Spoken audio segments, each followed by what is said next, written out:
And up in Dare top right, up in Red Town, USA. And by USA, I mean Korea. It is ForGG. Doing pretty well. I've always been scared of SuperNova on this map, actually. He's always been able to employ siege tanks very, very strongly to exploit a lot of architecture, especially around the main. You know, you can actually siege up a lot of infrastructure if your opponent actually places it near to the ledges and stuff. So, very, very scary thing to see from SuperNova. But I can only imagine that ForGG is also of the same ilk. He can do the same thing as well if you allow him to. So. That's one dynamic in TVT that always really, really does scare me. You know, I feel bad for following up your quite wise comment, Kalaris, with a total tangent, but I think I need to, because it's something I think the StarCraft community needs to hear about. There was a very famous GIF of a command center lifting and landing against a bunch of Vikings. And I'm desperately trying to find it. If someone would be so kind as to tweet it to me at Day9TV or to Kalaris at Kalaris, that would be great, because I'd love to retweet it, because I think it's an effective recap of what we saw on the right when I was screaming, land it, land it, land it, land it. Yes, I actually would agree. That's pretty accurate. Unfortunately, ForGG having lost a command center to Vikings, and Vikings alone. It's important to note that. It's not something you see too often. Well, either way, stepping back into this game land, we see SuperNova actually going for a very early second refinery. Yep, has to go Reaper. SuperNova's really setting himself up to do something along the lines of Reaper plus Fast Factory. So this is looking a lot like some sort of Reaper Widow Mine, likely Banshee opening coming out of SuperNova. ForGG is getting a reactor early again. Somewhat of a bold move. Yeah, I guess he's... Well, because it takes so damn long to build for eventually the Reaper to potentially pop on without any Marines in the base at all. So, did he even get a Marine to begin with? Did he not? Oh yeah, okay, two. So, he's technically okay if he can get them back in time for a Reaper. Yeah. And Reapers are actually more common on this map in Wings of Liberty than any other map. So, for their purpose, they can be very, very effective here as well.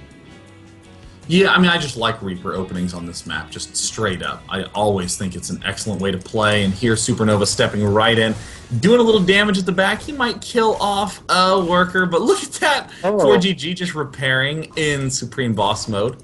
SuperNova will have to track down and find some spare SCVs, and the Marines actually seem to be nowhere in sight, only just now arriving, but SuperNova has plenty of time to work his way through that field, get a few extra shots off, seeing everything. This is so awesome. I feel like it's like a warp speed man with a fork, just kind of stabbing everything in the base. You're right. It's actually, I think that, you know, looking at what we just saw, Reaper, there's, oh, well, you know, that kind of sucks for SuperNova, but it's almost, it's so pointless to even try and use your SCVs to chase down a Reaper at this point because of how fast they are. So you're better off just, you know, sitting back, repairing if it's a TVT, and, you know, bringing your Marines back to try and clean it up and get some flanks. Well, with all the swapping said and done, it looks like SuperNova is going for Banshee. We haven't seen any Widow Mines yet there. Now the Widow Mine's coming out. That's kind of a needed defensive tool. And ForGG, look at this, moving out again. You're going to know that this timing is actually designed to exploit exactly what SuperNova is doing. It's designed to hit a player who's delaying Widow Mine production, because now ForGG is able to step up. He has a weird 6 Marine timing push, and he's going to contain his opponent in the exact same way he did last game. And I guess it works out really well because he has his reactor out that quickly, but he's going to push up here a little bit, well, unfortunately for him, not at the best times, but actually with the Hellions coupling up, this could work out really, really, oh, just barely raising those supply depots, denying those Hellions from getting in, and even that Widow Mine firing off a shot there, killing one of them off really, really rapidly. Okay, so we have the Cloak on the way now for SuperNova. Looks like Banshees are on the way as well, even starting his second command center. But once again, ForGG placing his command center at the natural, so he is fine and dandy with that. And actually, ooh, Raven on the way for ForGG once again. So I'm liking the Raven incorporation very, very early on. It's cool.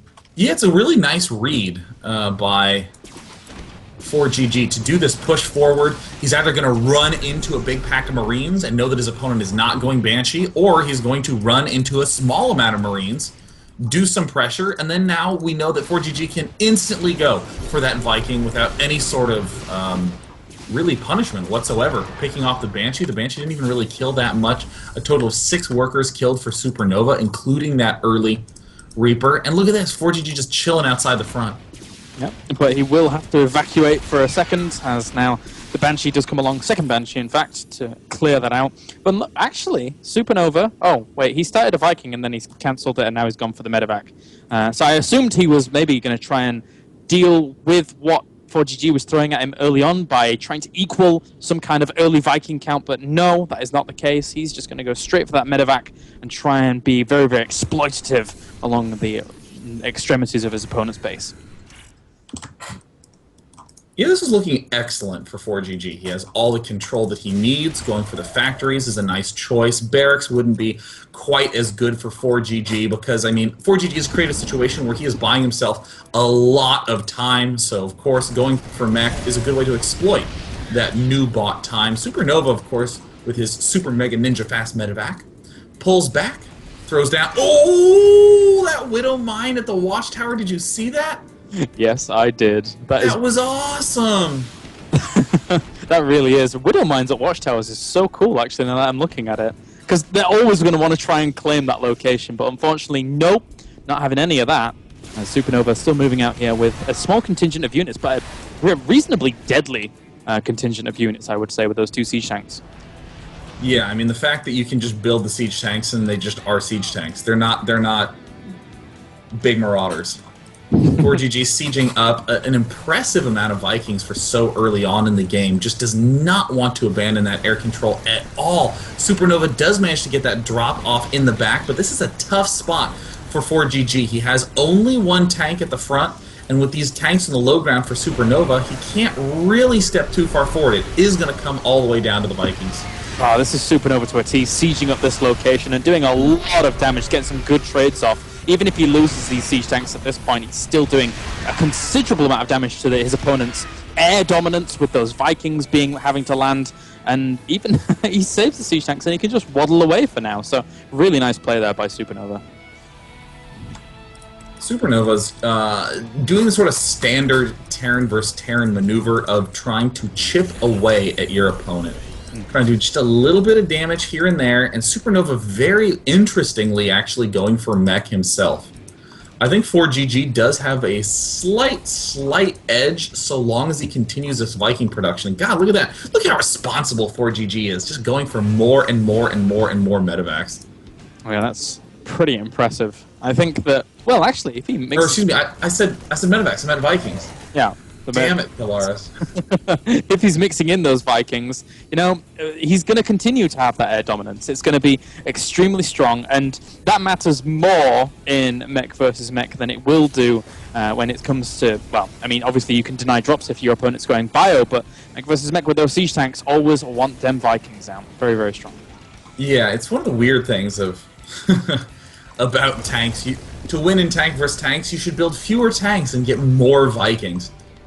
And of course that Banshee, no doubt we're going to be seeing that pop out of ForGG soon as well. ForGG spreading himself out, but SuperNova is starting to just get the big economic lead, and I'm really liking this position that he has set himself up in. That poke, again, was a time-buying maneuver to set himself up to go mech and to get that third, but ForGG's moving forward with the good old Death Force. 5 Vikings out for both players, Raven out for, 5 Vikings out for ForGG, Raven out for both players, 6 tanks out for both players. It's all going to come down to the Viking control. Really, sorry, excuse me. I don't know what just happened there, but it looks like ForGG now still moving down that right-hand side. It's going to be quite scary, actually. He could cross the T on these siege tanks effectively, making it for a very, very strategical military move, and it looks like he is going to win the auto. Oh, wow, with the auto turrets getting thrown down to absorb a little bit of tank fire, and ForGG sets himself up in an amazing position. Gosh, that's such a hard angle to come in at, and just nailed it. And we even have that scouting barrack from ForGG getting excellent vision control. There's no harassment incoming. It is all focused on this expansion. This is really the diverse dynamics that an early Raven like this can throw into play. You can do so much with it, and SuperNova does have his Raven. Oh, and it has actually a lot of energy here, throwing down PDD, soaking that damage up. Raven, yes he will. Oh, and it looks like he's gonna have to pull back, and there's the Seeker Missile! Oh. Did manage to get out of range, so... Oh, it fizzles out in such an anticlimactic way, but there you go, it's gone, it's gone. Third command center only just now started for SuperNova. He's going to continue to just do these aggressive moves forward. He may have lost air dominance, but he's judging that he does have the lead on the ground. ForGG is the most aggressive mech I have ever seen. Holy cow. Yep. He does it in Wings of Liberty as well, even just like 2 base transitioning on 3 base, and he does it so well, still pushing forwards with these siege tanks. He's going to kill off a lot of Hellions, as well as maybe even the siege tanks in the back, landing his Vikings, trying to give it the support. SuperNova is on the ropes, and ForGG is brutal here in Heart of the Swarm. Wow. Jeez, he's just blasting right on forward using this aggressive mixture. SuperNova, by any normal measure, you would have described as in an amazing position. But ForGG found the exact timing, the exact angle he needed to break in there, and he did. Clean, easy peasy. Just constantly rallying more units across the map here. He has to just break these 2 siege tanks that are left, or 2 or 3 siege tanks, and he drops the scan, trying to take them out. They are still doing a considerable amount of damage, but even with all of this, he's still limiting all of the income that SuperNova can have, whilst he could quite easily claim his third behind this and be up 2 mining bases in comparison. Gosh, ForGG just continuing to rally.